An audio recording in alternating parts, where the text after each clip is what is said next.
Welcome to About the Winelands. In this show, we will be chatting to leaders, influencers, wine producers, restaurants, and other role players. Tune in every Wednesday, Friday, and Sunday for your latest episodes. You will find us on YouTube, Facebook, Instagram TV, Spotify, Apple Podcast, and Google Podcast.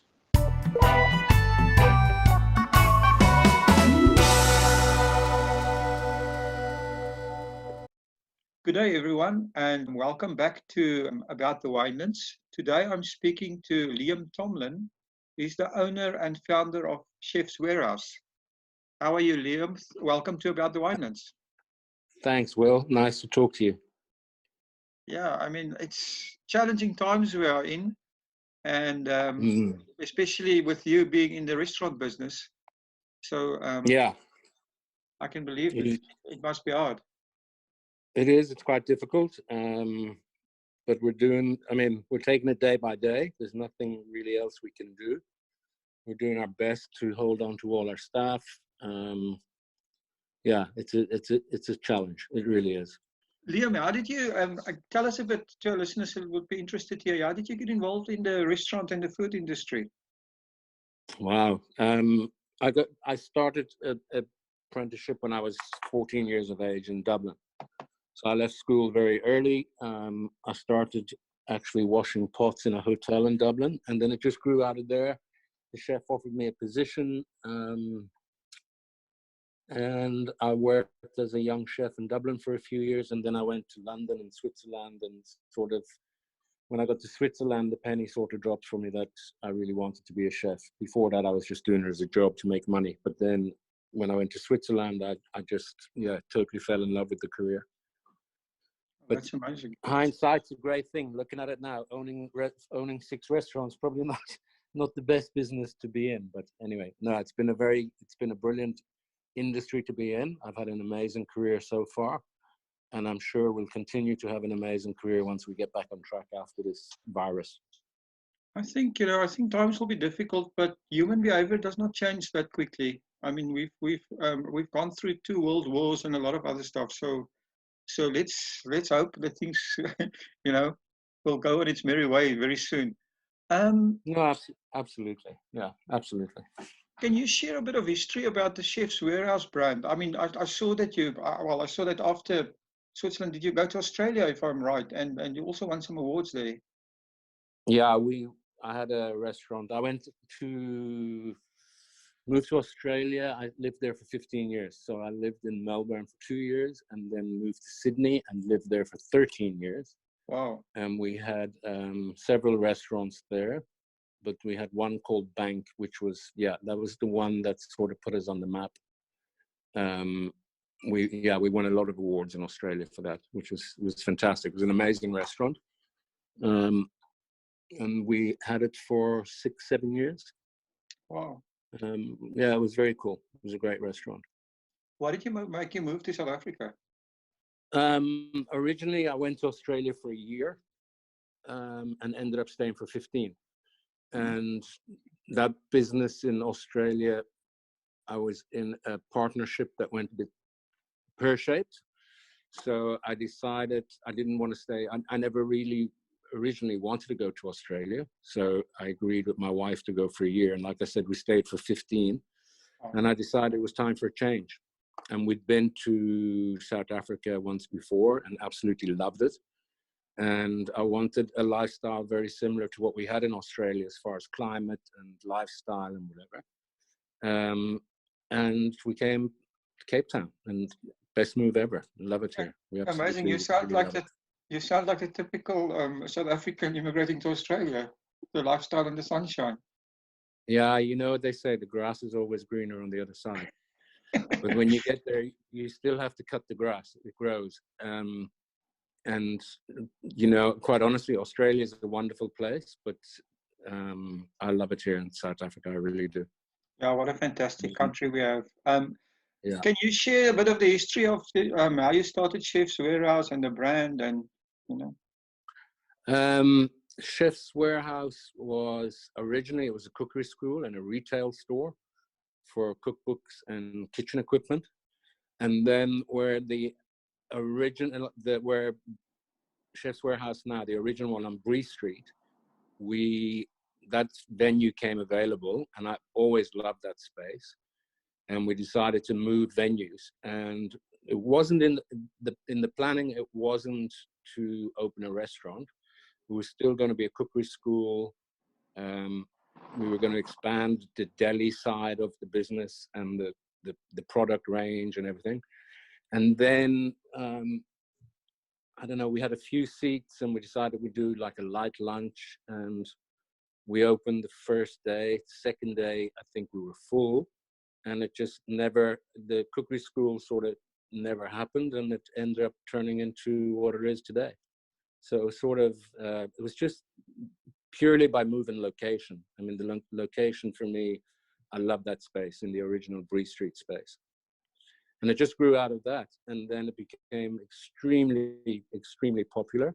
And we had a whole little menu going on, but we offered, part of that menu was tapas for two. And after a couple of weeks, we discovered that's all that people were ordering. So we decided to do tapas for two, and that's been the concept ever since. So where did you get this tapas influence? Because it seems I saw that was a as a kind of a golden thread through your restaurants. Yeah, it was just, when we were in Sydney and we had that restaurant bank, that was very fine dining, very top end, very labor intensive, and it was very French influenced. So you were very sort of restricted in as far as what ingredients you could use and what techniques you could use, etc. So I just, firstly, I like eating the way we serve our food. So lots of different flavors and sharing. So I love that whole concept. And I didn't want to be restricted to, I didn't want it to be like a typical classical Spanish tapas. So, we can go in and we can choose what we want to cook on a daily basis, whether it be Japanese influenced or Asian or Indian or Italian or whatever we want, whatever is available to us as far as ingredients. And it just gives us so much flexibility, keeps it interesting for the guys in the kitchen because they're learning something on a daily basis. And it also keeps it interesting for guests that they're coming back and we're forever changing our menu. I mean, it changes on a daily basis. Not in all our restaurants, but in Bree Street, it changes on a regular basis. Yeah, well, that's amazing. You also have restaurants in the Winelands. Tell us about Yeah, that. we have three. We've got one, Bo Constantia, up in Constantia. We've got another Chef's Warehouse at Maison in Franschhoek. And then we recently opened a restaurant with Neil and Tina Jewell up on the Spice Root Farm in Paarl called Jewels. So yeah, I love the restaurants out in the Winelands. It's just, they're all set in these most beautiful settings. It's just really, really beautiful spaces. I love them. Yeah, I really do. I love the ones in the city, but I also love driving out to the Winelands, and it's just a completely different atmosphere. And, we're blessed with some of the most beautiful countryside in the world, I think, when you go to Paarl and Franschhoek and drive up through Constantia Neck. I mean, Cape Town is just such a beautiful city. Yeah, it's amazing. I mean, and also, you have this advantage almost of a cross sell. If people come to your Bree Street restaurant, you can say to them, go try our restaurant in this place, because then they want to visit those places anyway, and it would be great. Absolutely. I mean, the tourists will often have people who come to Cape Town from wherever, UK, America, Holland, and they will eat in all 5 restaurants during a week or 10 days. And that's very special to me. Well, that must make you feel proud, right? Yeah, no, it's brilliant. I mean, the great thing about Chef's Warehouse is they're all individual. There's no two the same. We're doing completely different thing. I've got brilliant chef partners, Ivor Jones, Dave Schneider. We've got Nanda Cadasso at Bree Street. I've got JP and Nate up at Tali, and then obviously Neil Jewell. And I mean, they're all very talented young chefs and all very different, but and all brilliant cooks. So everywhere you go is very, very different. So but you can, there is a common thread through our restaurants. Well, that's amazing. So what you're telling me is you have a philosophy that is the thread, but it doesn't really feel like a chain. No, it's definitely not. I mean, it's very important for me. I stepped out of the kitchen. I'm still very involved with the restaurants on a daily basis, but I stepped out of the kitchen a little bit over 2 years ago, maybe a little longer, to focus more on the business side of it and to focus on the opportunities that come our way. And it's very important for me that, it's not Liam Tomlin Chef's Warehouse. Every Chef's Warehouse, whoever works there gets the credit for what they do. I founded the brand and the concept, but these guys are the ones who should take all the credit because, like I said, they're very talented individuals. Well, that's amazing. You also, another fantastic city, of course, is Belle Barcelona, and you ventured into Barcelona. Can you tell us a bit more? That sounds very exciting. Barcelona is run by two chefs who used to work for us in Bree Street.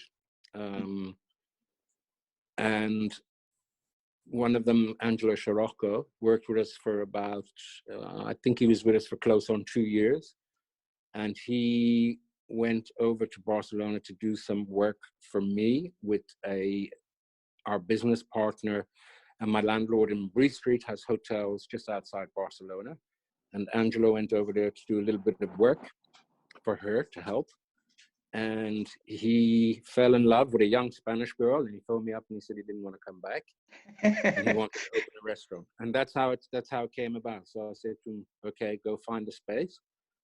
And he honestly walks the streets of Barcelona. He went to college every morning to learn the language. He speaks fluent Spanish now, writes it. Incredible young guy.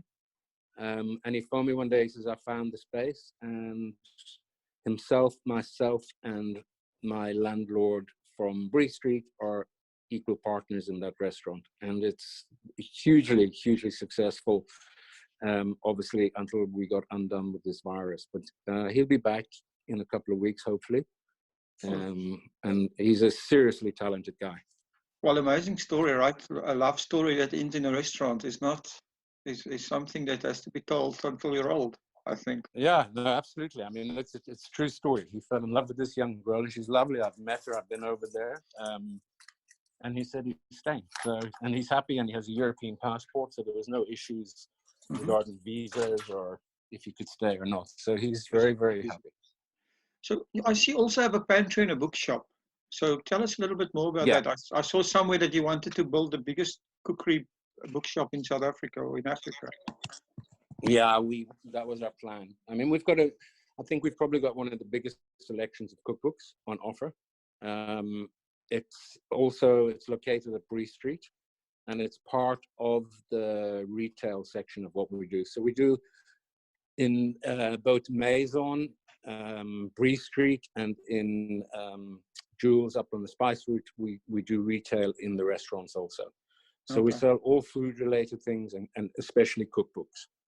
But we don't do any of the, the TV stuff, the Jamie Olivers or the Nigellas or anything like that. It's all very much, I'm not saying they're not professional, but we don't do mass market stuff. We do very boutique-y, artisanal cookbooks. So if you're looking for something out of the ordinary, if we don't have it, we'll get it for you.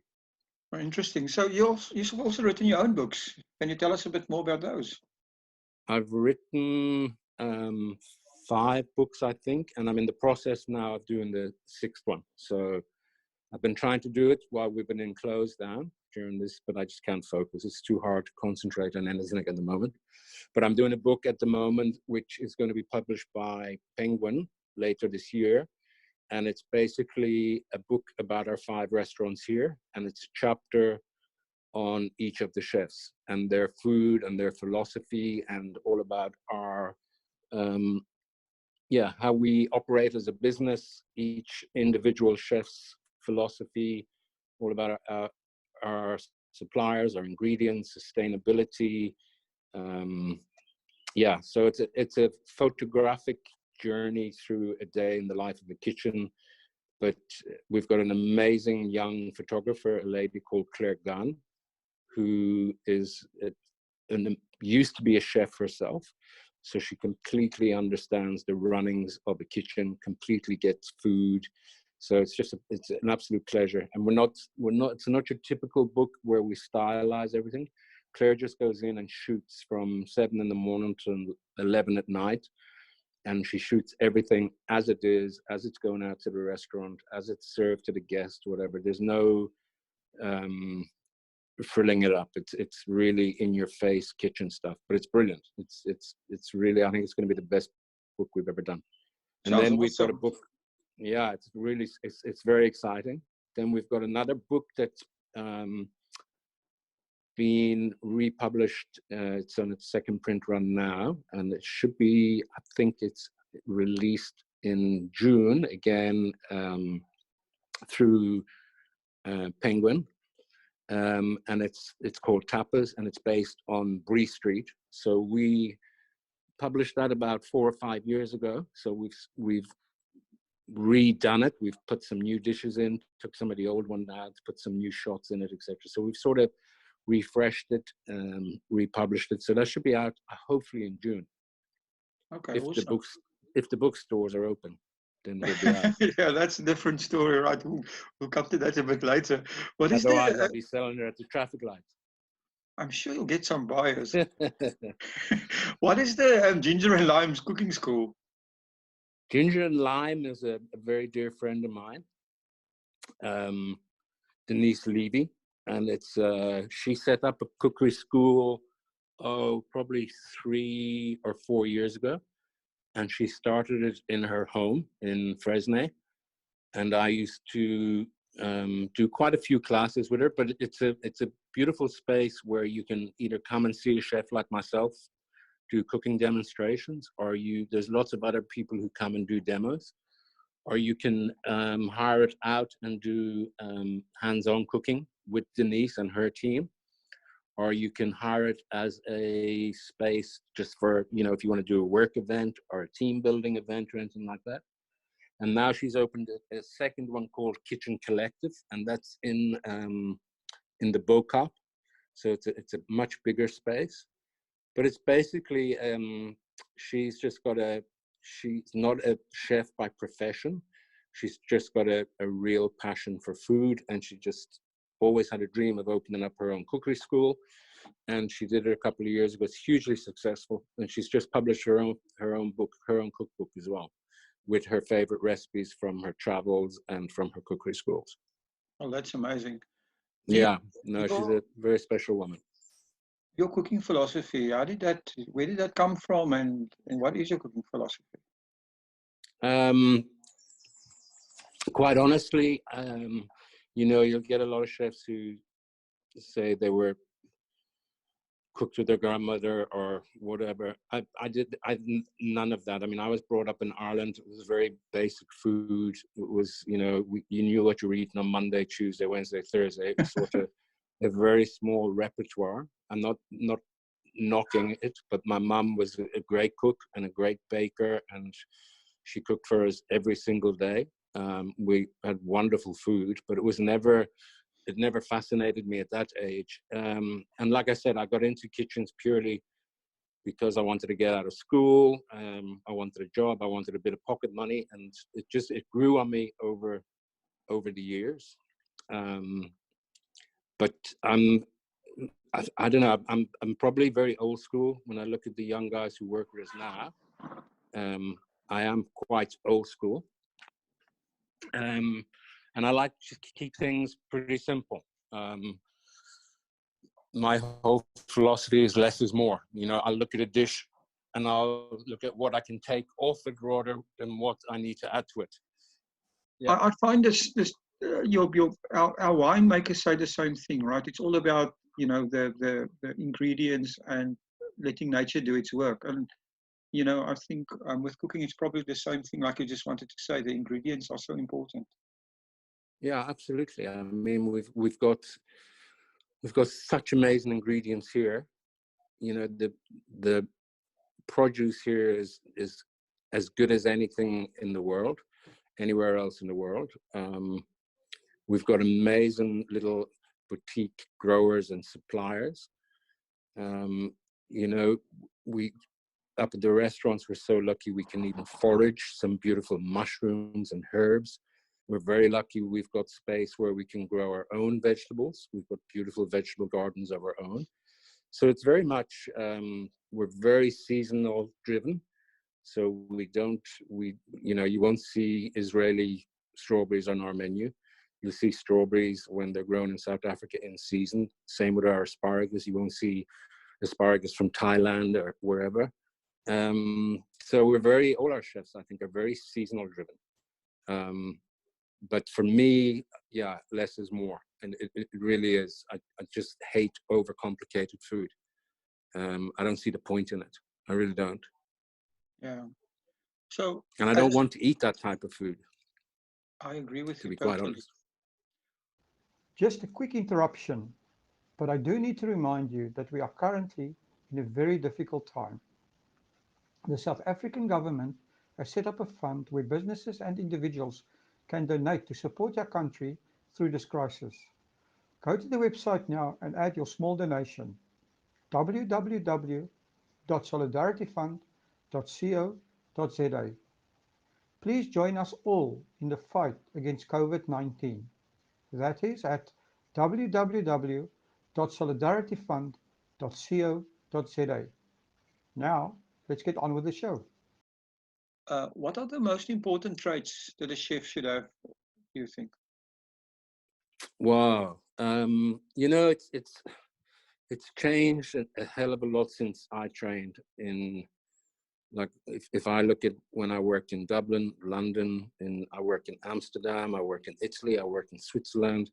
And we used to, and we still have young chefs who are completely dedicated to this profession.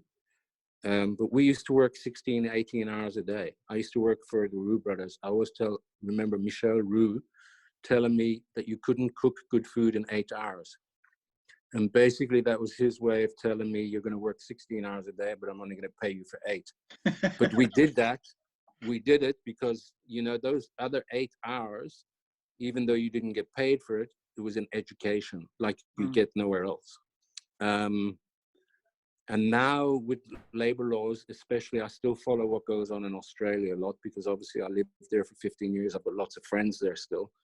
I mean, I don't know how they operate over there. It's a very strict 8 hour a day. And it's true, you can't cook great food in 8 hours a day. You really can't. And it's not feasible to have, in most restaurants, it's not feasible to have 2 shifts a week. We're very lucky. Up till a couple of weeks ago, our restaurants were extremely busy. So we try and work our chefs 4 days a week, so they get 3 days rest. We make sure they eat well. I mean, that never happened when I was working. You know, you were lucky you had a choice, get a 10-minute break or go outside and have a couple of cigarettes. Most of us went outside and had a couple of cigarettes, so you wouldn't eat all day. And when you did, it wasn't very healthy food, but we try and cook a decent meal for all our staff every single day. A lot of them is the only meal they're going to have. But I think it's you've got to have passion for this. And you've got to be completely committed. But I also think it's really important early on in your career is to decide what it is you want out of the career. Do you want to own your own restaurant? Do you want to be the executive chef of a large hotel? Do you want to be the chef on a cruise liner? Do you want to have a catering company? Whatever it is, and then train towards your goal. And especially, you know, young chefs who want to go into business eventually is to learn about business. You know, a lot of fantastic chefs around, and me included, we're not the best business brains. We're cooks at the end of the day. So for me, really, really important that if you do want to go off and set up your own business, whether it's a top-end restaurant, catering company, I don't know, it could be a food truck, whatever, a stall in the market. You need to do the figures. You need to know, you know, you need to be, there's a lot more now. I'm a human resources person. I'm an accountant. I'm a chef. I'm a restaurateur, I'm a cleaner, you got to be, it's not for the faint-hearted, this profession. I think reality TV has made it look very glossy, very glamorous, but it's like any profession. It's like Premier Football ship. It's like Formula One racing. It's like anything. There's only a very few that make it really to the top of the game. And they're the ones you'll see on TV, are the ones who, you know, the celebrity guys, the Ramses, and that's very few. That's 0.0002% of the industry. Unfortunately, those are the guys that young people see and they aspire to, and they don't realize the hard work that goes with, you know, getting to a point like that. No, absolutely. They all want to be TV stars, but they don't want to do the hard work. I mean, for me, you know, I think I'd worked in the profession for 15 years before I took my first head chef position. Now kids will get offered a head chef position after coming out of college after 3 years. It's ridiculous. It really is. But we don't have the volume of people we used to have. Also, we have a world that, you know, everybody wants instant gratification. I mean, I think that also even happens with your customers, right? They don't want to wait for anymore. They just want everything fresh and served immediately. No, that's true. It's very, very true. It's really true. One thing I'm very interested in that you're talking about, you know, in your traditional, I mean, you had a very traditional experience in starting really at the bottom in the restaurant and working yourself up. Were you ever trained in any business, the business side of, or the guys that you work with keep that to themselves? And did that change over time? Do restaurants now actually train the chefs in the business side? I try to. I think it's very important. I think it's really important that the young guys understand the value of everything and what things cost. And you know, everybody walks into one of our restaurants on a busy night, and often people will say to me, "Oh, you must be coining it because you know you've got 4 or 5 full restaurants." But you know, our rents are massive. Our VAT bills are massive. Our salary bills are massive. Our gas, our electricity, our water, our refuse, our PAYE. I mean, there are so many things that come off that 500 rand bill or 1,000 rand bill. There's so much that out of that 1,000 rand that has to be paid even before you consider looking at profits. I mean, the price of ingredients, the wine list, the license fees, it goes on and on and on. You know, the printing of menus, the soap in the bathrooms, it's endless. Staff uniforms, credit card fees, bank fees, license fees to have your liquor license. It just, you know, everybody thinks restaurants print money, but it's the margins get smaller and smaller and smaller. And now my big fear is when we come out of lockdown and we're supposed to keep social distancing and we're not allowed to have so many people in the restaurant, etc. You know, my restaurants are designed for a certain amount of people. So if it's a 60-seat restaurant, it needs to have 60 people in it to make it a profitable business. You can't have a 60-seat restaurant and be told you can only serve 30 people and you can't serve alcohol after 6 o'clock in the evening. That's not a business model anymore. So I really fear for not just the restaurant industry, the wine industry. I've been watching, obviously we've got restaurants and 3 wineries, and I've got lots of friends in the wine industry, farmers, winemakers, salespeople, etc. And, you know, the restaurant industry, a lot of people depend on us, like the wine industry depend on us. We've got all these different farmers. You know, I've got over 100 suppliers and services that I use that I'm not using at the moment. So it's not just the restaurant industry, it's the knock-on effect of what's going to come out of this if we are limited to what we can do. Well, it's the whole chain, isn't it? I mean, that's yeah, absolutely, completely. I mean, it's not just a restaurant. In a lot of, you know, I get the impression when I look at Facebook and a lot of social media, I mean, restaurants are getting a huge amount of coverage. But I mean, every single industry is taking a knock at the moment. I've got lots of friends in different industries, and they're all taking a knock. I think Uh, when we come out, we're all going to operate differently, for sure. well, there's such a knock-on effect, and eventually it all flows through to the financial industry because the banks, you know, everybody has some kind of a banking facility. So eventually, if this carries on, we will have some kind of a financial crisis. So Mm, that is also absolutely. a bit worrying. But I want to ask you something else. You know, now that you talked about the actual staff and stuff like that, one of the things I've noticed in South Africa, you know, and is that your there's a huge differential between people actually working in a restaurant and their income level and the actual person maybe eating there. And the problem with this is not a lot of times that I found even you know, at five-star hotels and stuff like that, that your staff are not always knowledgeable about the food they are serving and stuff like that because they haven't really ever experienced it themselves. How do you bridge that gap? What you put in, you'll get out. And we put a lot of time and effort into our stuff. We really do. It's very important for me that they're trained in product knowledge, in wine lists and everything. I mean, a restaurant isn't just about coming and having a plate of food. A restaurant for me is a complete experience. It's you know, it's a night out for a lot of people. A lot of people use it for business. A lot of people use it for entertainment. A lot of people celebrate. It's an event. It's a night out. I mean, I eat out often, and it's probably the thing I'm missing most. Obviously, my work, but also been able to go to my favorite restaurants. But for me, the restaurant is an experience from the minute you pick up that phone to make the reservation to when you leave and someone says goodbye to you and thank you as you walk out the door. You know, the space is part of the experience, the service is an experience, the food, the ambience, the view, the music, it's the company you're keeping. It's a complete experience. It's not dissimilar to going to a show in the theater. Um, It's a performance.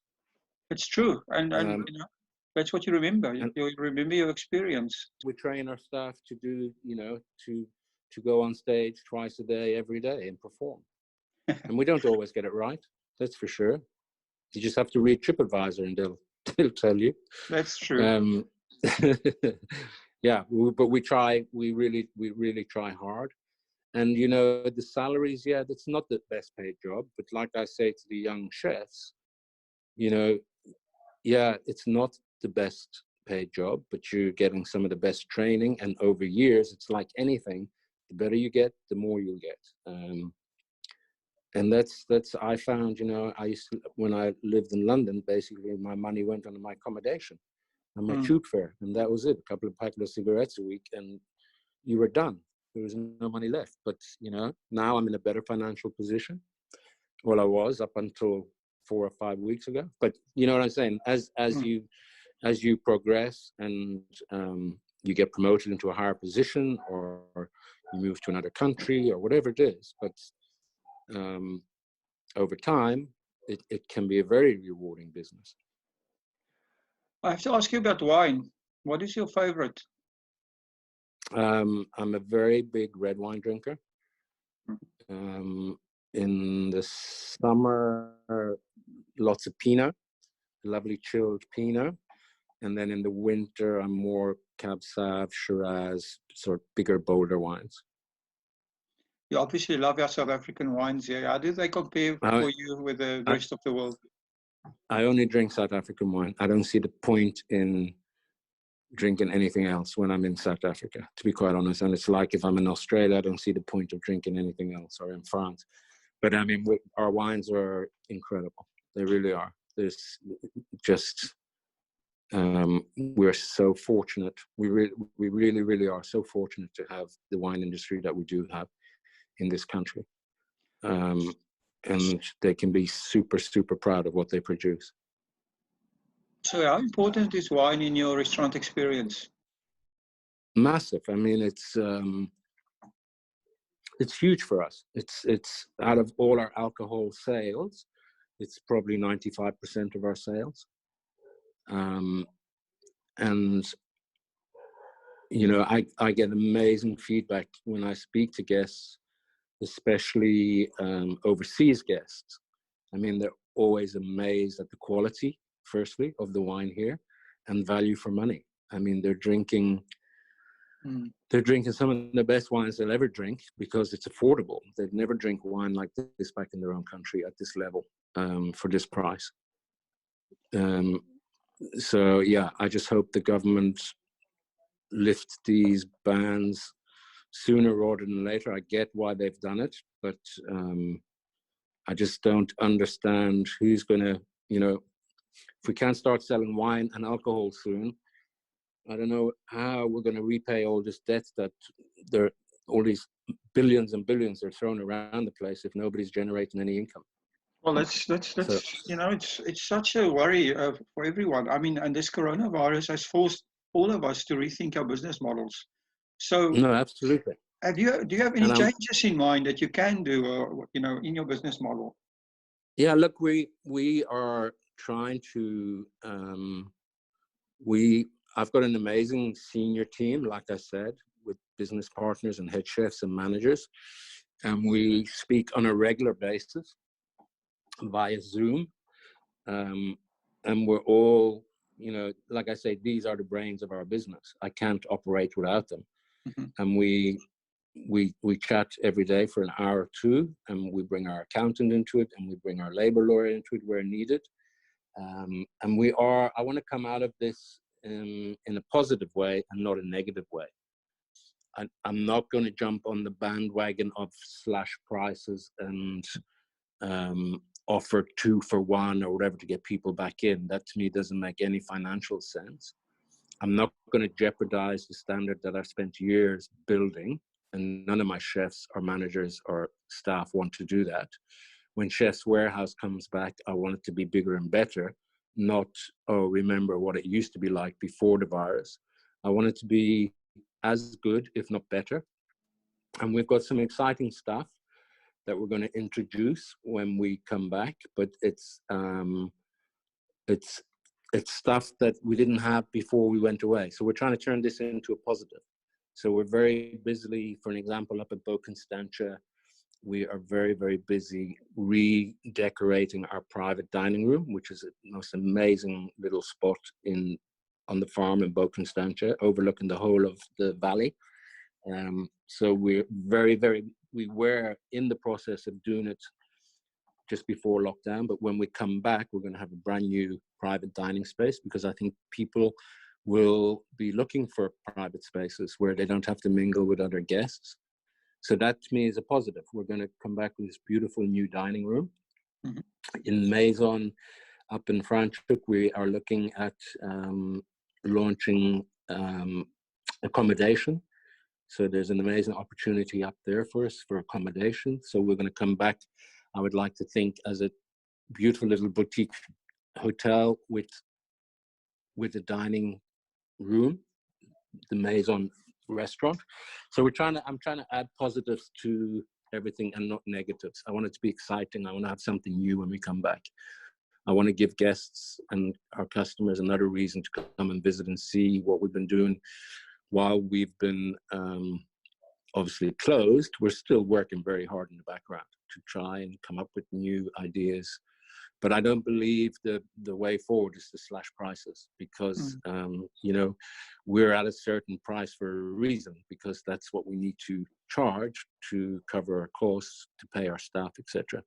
So to go and slash the prices, after this, the electricity isn't going to be cut by half, the water isn't going to be cut by half, my supplies aren't going to be, dropping their prices by half. So I definitely can't afford to be cutting my prices in my restaurant by half.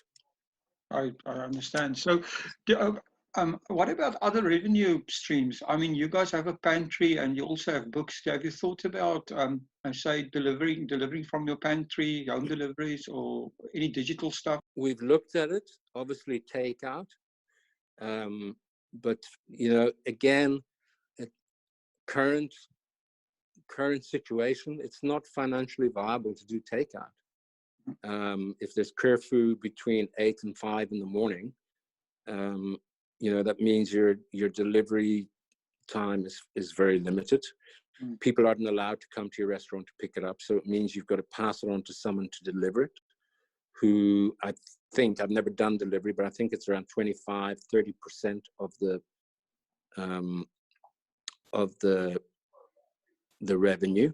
So, and then whoever's delivering is going to pick up the tip at the other end.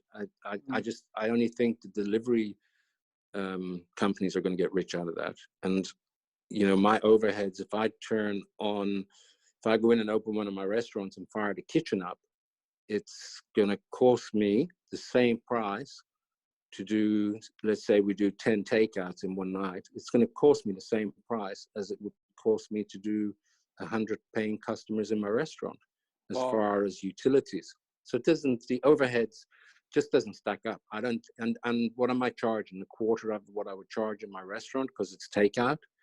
And I'm not geared for it. I don't have the equipment for it. I don't have the packaging for it. I've never done it before. We're not a takeout service. So for me, it's not a solution right now.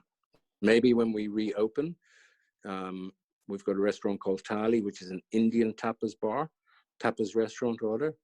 That is the only one that would make any sense to me to do takeaway from, but where people come and pick it up.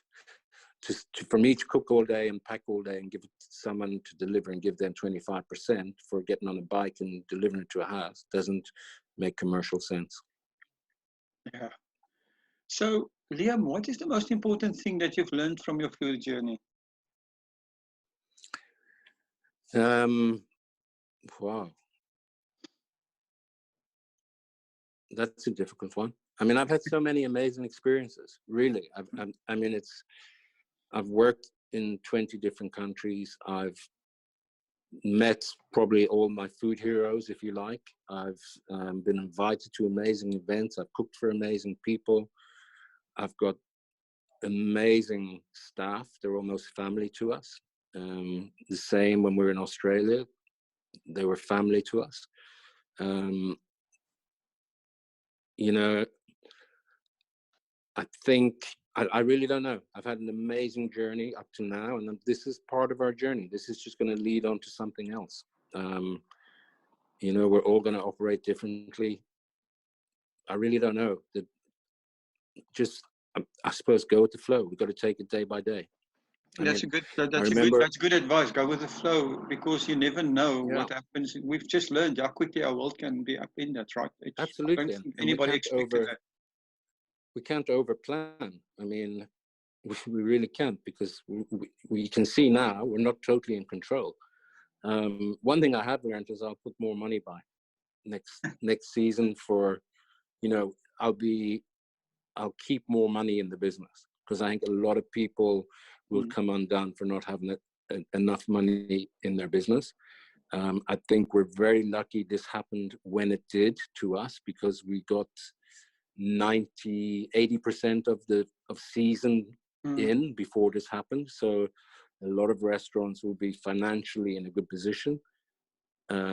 If this had happened in winter, I think the fallout would be a lot worse. But I've had I can't speak for everybody, but we've had a fairly good season up to date until we were closed down with this virus. So I get the same message from people in the Winelands, and like you say, everyone had a good season, and a lot of restaurants, especially in Stellenbosch and these places, actually close in wintertime anyway.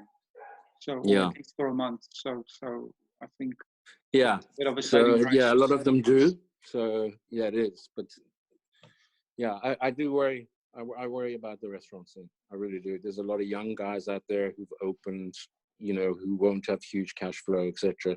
That's for sure. I worry about those guys. I really do. So Liam, can you give us your very own wine quote? I've decided you might cheat and give us a food and wine quote if you want to. I don't really have a wine quote, but I'll tell you what I've learned. Okay. Is, again, like I say, just go with the flow. But I mean, I'm lucky. I've got a nice little wine collection at home, but I've started opening all the good stuff, and I'm working backwards now. See, all the stuff that was been aged, like I said, we have got no idea what's around the corner. So I'm going to start drinking. My quote is drink the good stuff. Bring the good stuff now because you don't know what tomorrow will bring. I love that. Absolutely, because it'd be a shame to leave this behind I'm for immediately someone going else. to open a bottle or two today. Definitely. So yeah, absolutely. I'm going to cook lunch in an hour or so, and I'll sit. And every day I sit, cook lunch. This is a nice thing. There's some nice things coming out of this. Mm-hmm. We're actually spending more time at home. I'm actually cooking and sitting down and having lunch every day, and I am opening a good bottle of wine every day. So my advice is start with the oldest and work your way back. By the time you get down to the other stuff, it'll be all aged, hopefully, and we'll all be out of this. So, Liam, if people want to know more about you and your business and want to get hold of you, how did they get hold of you guys? We've got a website, www.chefswarehouse.co.za, and there's information on all our different businesses, etc., and contact numbers and email addresses, etc. Okay, awesome. And we will be, as soon as we've got an idea of when we're going to be operating, we're going to be all over social media telling everybody that we're open again. Okay, and we look forward to having everybody hopefully back in the restaurant. That's awesome. Liam, it's been a pleasure talking to you. I really appreciate that you take time. I know you have a busy life, and yeah, thank you very much. It's been a pleasure. Yeah, likewise. Take care. You too. Cheers. Thank you for supporting our show. If you would like to get more exposure for your business, please have a look at our sponsorship options. Thanks again for supporting About the Winelands. Please follow us on YouTube and on our social media channels. All details and links are in the description.